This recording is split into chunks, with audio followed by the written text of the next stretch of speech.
So welcome again. तो आज हम करने वाले हैं letter combination of a phone number. तो ना लीड कोड का क्वेश्चन है, आप ऐसा क्वेश्चन देख सकते हो, ये रहा लीड कोड का क्वेश्चन नंबर 17 है। बट हाँ, ये मैं पास नहीं करूँगा आज, क्योंकि इसको पास कराने के लिए ना लिस्ट ऑफ स्ट्रिंग जनरेट करनी है पूरी की पूरी। हाँ, शायद ये हमारा पास हो जाएगा। रिकर्जन का सवाल है, मुझे लगा ये डीपी का सवाल है तो पास हो जाएगा। रिकर्जन का सवाल है ये, तो इसको हम पास करने वाले हैं।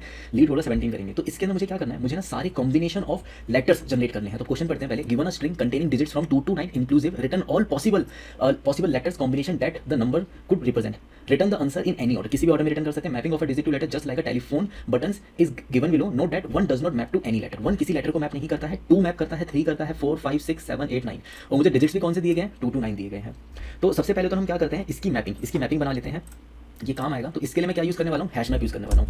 क्योंकि मुझे तो नहीं पता ना टेलीफोन में क्या मैपिंग दे रखी है, तो इसके लिए मैं हैश मैप यूज़ करता हूँ। इंपोर्ट जो जितना समझ में आ रहा है ना, पहले वो कर लेते हैं, फिर आगे देखते जाएंगे क्या करना है। और इसको एक लिस्ट भी रिटर्न करनी होगी मुझे, हैश मैप। फिर लिस्ट के साथ इन्होंने यहाँ पे लिस्ट मांग रखी है मेरे से, लिस्ट रखेंगे। और फिर एक हमें रखना पड़ेगा एरे लिस्ट, ये भी रखना पड़ेगा। तो देखो कैसे कैसे पता लगा, क्योंकि ना इन्होंने इस सॉल्यूशन के अंदर मुझसे ये चीज़ें मांग रखी है। ये रहा solution, letter combination, list of string मांग रखा है, ठीक है। This is my result. इसको तो मैं अपना रिजल्ट बनाऊंगा, that is new array list, ठीक है। और हम बनाते हैं एक मैप ऑफ, अब मैं यहाँ पे मैप ऑफ क्या रखने वाला हूँ,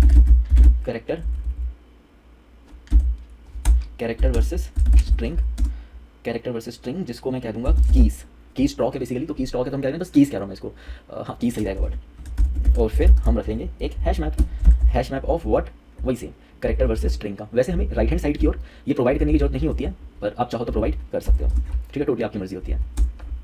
इसके अलावा मैप भी रख लिया, लिस्ट भी रख लिया, ठीक है। अब आगे चलते हैं और इसके अंदर हमें ऑर्डर रखना पड़ेगा। तो मैं यहाँ पर कीज डॉट पुट कर देता हूँ। तो एक एक करके मुझे सारे कैरेक्टर्स के अंदर अब पुट करने पड़ेंगे। नंबर 1 हम क्या पुट करने वाले हैं, 1 के अगेंस्ट मुझे यहाँ पे रखना पड़ेगा जो उन्होंने ऑर्डर बता रखा है, दैट इज ABC।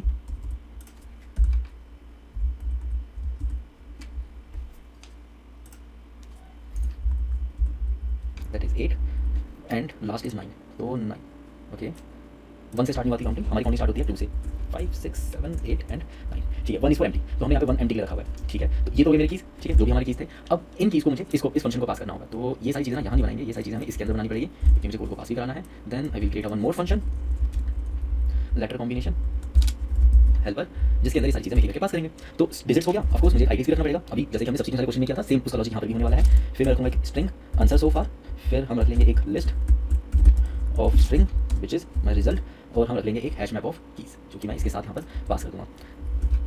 अब देखते हैं कैसे कैसे वर्क होने वाला है, ठीक है। यहाँ से इसको हटा देते हैं और यहाँ पे इंट रिटर्न टाइप करेंगे। वैसे जरूरत है नहीं, पर मैं रिटर्न टाइप इंट रख रहा हूँ। तो देखो मैंने यहाँ पे क्या करा, जो मुझे यहाँ पे लेटर कॉम्बिनेशन उन्होंने बताया था, जो भी लेटर कॉम्बिनेशन बताया था, उसकी मैंने एक मैपिंग क्रिएट कर ली है। मेरे पास पूरी मैपिंग पड़ी हुई है इस कैरेक्टर्स की, राइट। सो ये मैपिंग मेरे पास इधर आ चुकी है। और ये कुछ फंक्शन है मेरे पास। अभी फंक्शन क्या करता है देखो। सो मेरे पास मैपिंग आ चुकी है। 2 के अगेंस्ट ABC है, 3 के अगेंस्ट DEF है, 4 के अगेंस्ट GHI है, 5 के अगेंस्ट JKL है, करेक्ट। और मेरे पास स्ट्रिंग डिजिट्स का दे रखा है, यानी कि डिजिट मेरे पास कुछ भी हो सकती है। जैसे कि डिजिट मान लेते हैं मेरे पास आ गया 7 8 6, ये मेरे पास डिजिट आ गई in the form of string. तो अगेन इसके पास 3 करेक्टर हैं, तो राइट। तो मैं एक एक करके सभी करेक्टर के पास जाऊंगा। मैं बोलूँगा 7, ये बता तो 7 तो मुझे ये बता कितने तरीकों से आप एक लेटर जनरेट कर सकते हो। अगर मैं 7 को सिर्फ एक बार प्रेस करूँ तो P बनता है, 2 बार कॉन्टीन्यूस प्रेस करूँगा तो Q बनेगा, 3 बार प्रेस करूँगा तो R, 4 बार प्रेस करूँगा तो S, राइट। तो यही ऑर्डर है। आप ऐसा नहीं कर सकते 7 8 फिर 7 कर दोगे, ये करना अलाउड नहीं है। आपको फॉरवर्ड डायरेक्शन के अंदर ही मूव करना है। ये क्वेश्चन के अंदर स्पेसिफाइड है, आप क्वेश्चन पढ़ोगे तो ये रहा। Contain digit 2 to 9 inclusive, return all possible letter combinations, permutation नहीं, कॉम्बिनेशन मतलब होता है कि आपको हमेशा फॉरवर्ड ही मूव करना पड़ेगा। आप ये नहीं कर सकते कि C को पिक करने के बाद आप दोबारा से A या B को पिक कर लो। तो आपको हमेशा फॉरवर्ड पिक करना है, फॉरवर्ड ही मूव करना है, ठीक है। कुल रिप्रेजेंट, और यहाँ पे इन्होंने ये भी बता रखा है जस्ट लाइक अ टेलीफोनिक बटन, टेलीफोन बटन की तरह इसको इस्तेमाल करते हैं। तो टेलीफोन बटन कैसे होता है, एक बार प्रेस करो तो P, 2 बार प्रेस करोगे तो Q बनेगा। तो आप 7 पे खड़े हो, तो आप 7 के साथ क्या क्या कर सकते हो। 7 के पास टोटल 4 लेटर है, मैं इसके साथ एक काम कर सकता हूँ, 1 बार प्रेस, 2 बार प्रेस, 3 बार प्रेस, 4 बार प्रेस, बस यही कर सकता हूँ। तो मैं चाहे कुछ भी करूँ, करेक्टर क्या क्या बनेगा, या तो P बनेगा, या तो Q बनेगा, या तो R बनेगा, या तो S बनेगा। अब मैं इंडेक्स 1 पर आ चुका हूँ। In both of the scenario I am reach to index 1। अब मैं जब इंडेक्स 1 पे आया, इंडेक्स 1 पे मेरा कौन सा करेक्टर है, 8 वाला करेक्टर है, करेक्ट।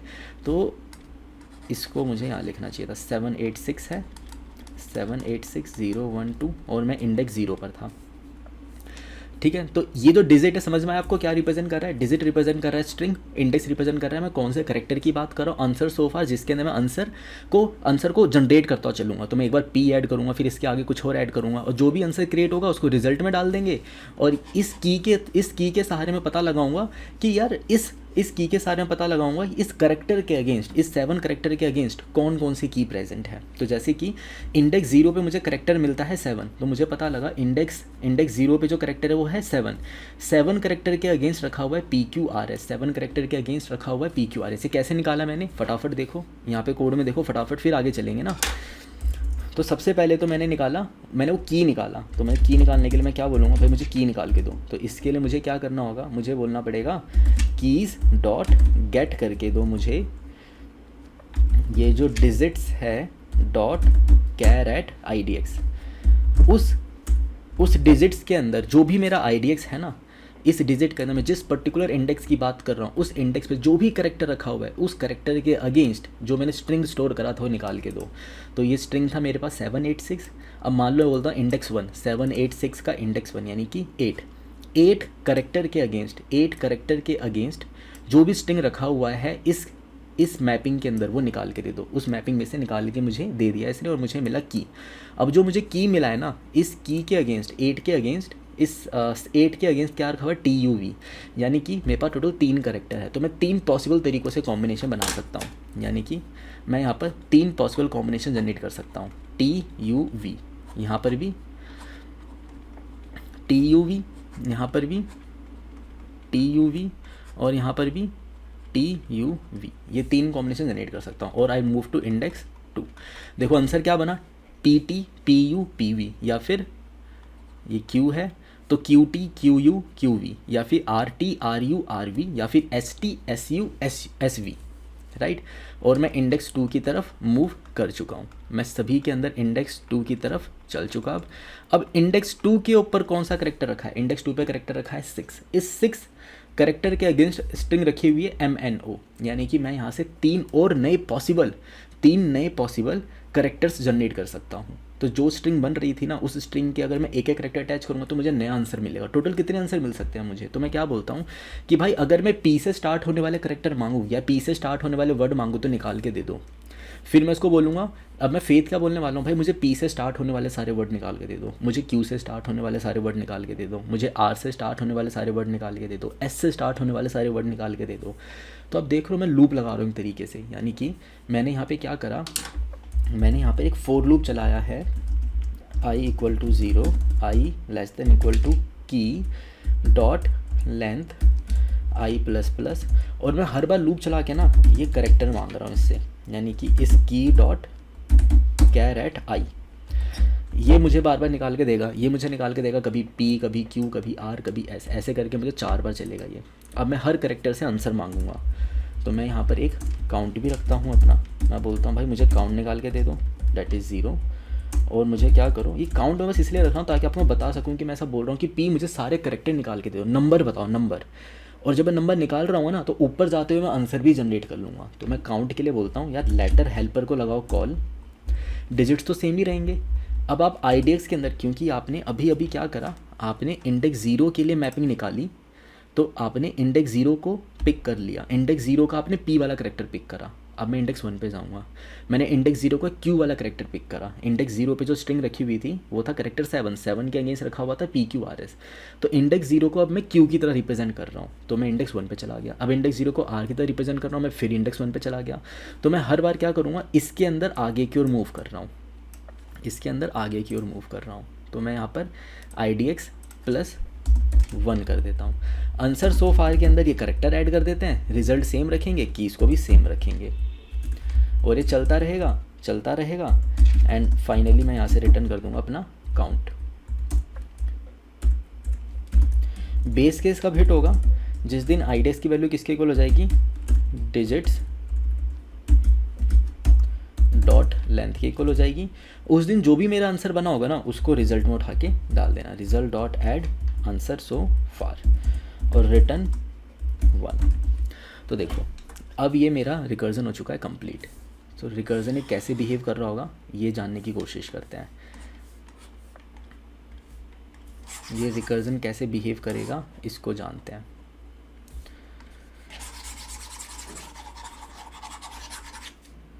ठीक है, देखो सबसे पहले मैंने यहाँ पे क्या करा, मैं यहाँ पर आया, मेरे पास स्ट्रिंग थी 786 राइट, या एक छोटी सी स्ट्रिंग लेते हैं कोई 7 8 लेते हैं, 7 8 लेते हैं, ठीक है। तो मैं 7 8 पे प्रेजेंट हूँ, इंडेक्स 0 इंडेक्स 1। तो मैंने ऐसा बोला कि यार इंडेक्स 0 के अगेंस्ट एक की रखा हुआ है लेकर आओ, तो इसने बोला लेकर आ जाता हूँ भाई। वो की है मेरे पास PQRS, इसके भी इसके क्या है 4 करेक्टर का ये स्ट्रिंग है। तो 4 करेक्टर का अगर ये स्ट्रिंग है ना तो इसका मतलब मैं इसमें इसको 4 तरीक़ों से रिप्रेजेंट कर सकता हूँ। तो मैंने पहला करेक्टर पिक करा, मैंने बोला कि यार मैं पहले तो P की तरह ट्रीट करूँगा तेरे को, फिर मैं Q की तरह ट्रीट करूँगा, फिर R की तरह, फिर S की तरह। जब मैं तेरे को P की तरह ट्रीट करता हूँ ना तो let's move to now character 8, इस करेक्टर पे मूव करते हैं। जब मैं Q की तरह मूव करूँगा तो अगेन करेक्टर 8 पे चलते हैं, क्योंकि अब की बार आंसर अलग बनेगा, अब की बार आंसर अलग बनेगा। तो मैं इंडेक्स 1 पे मूव कर गया, इंडेक्स 1 पे मूव कर गया। अब आप इसका स्टैक ट्रेस भी देखोगे ना तो स्टैक ट्रेस के अंदर क्या होने वाला होगा, यहाँ पे एक लूप चल रहा होगा, इंडेक्स 0 पे एक लूप चल रहा है 4 वाला, पहला करेक्टर चलता है, फिर इंडेक्स 1 पे जाता हूँ, फिर जब मैं यहाँ से वापस आऊँगा, तो फिर मैं दूसरे करेक्टर के लिए वर्क करूँगा, मैं फिर इंडेक्स 1 पे जाऊँगा, फिर यहाँ से वापस आऊँगा तो तीसरे करेक्टर के लिए वर्क करूँगा राइट। तो मेरा आंसर ऊपर जाते हुए बनता है, फिर नीचे आते हुए डिस्ट्रॉय हो जाता है, फिर ऊपर जाते हुए बनता है, फिर नीचे आते हुए डिस्ट्रॉय हो जाता है।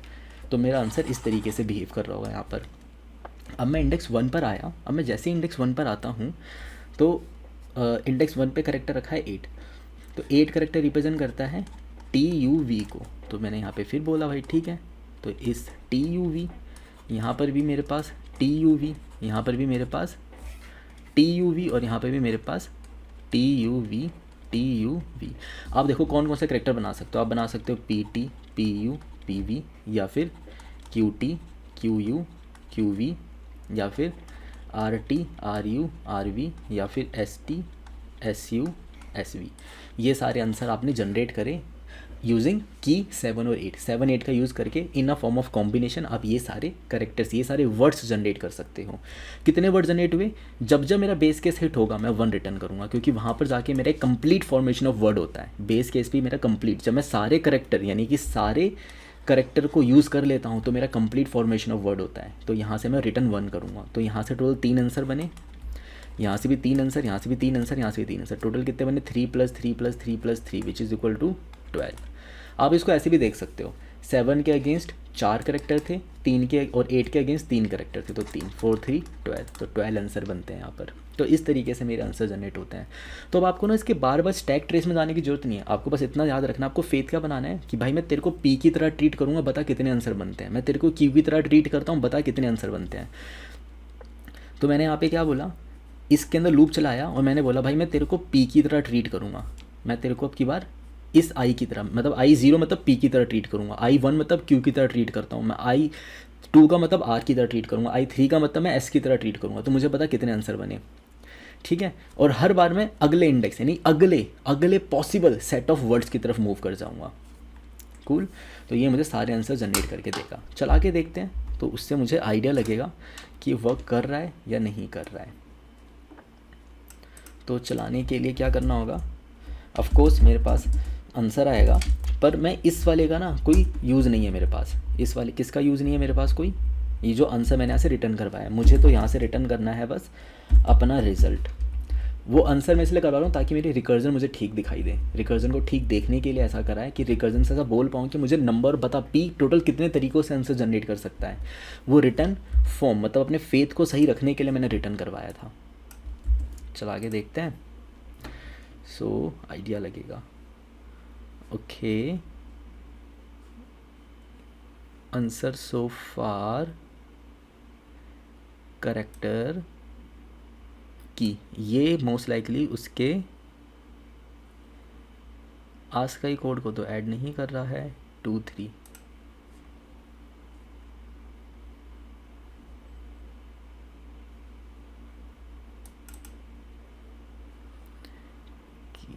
लेंथ कूल, इसको हम करते हैं 2 मिनट 786।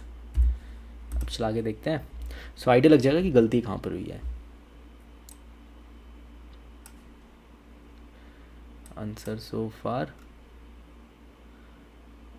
सो फार की वैल्यू मैंने कुछ गलत पास करी है इधर।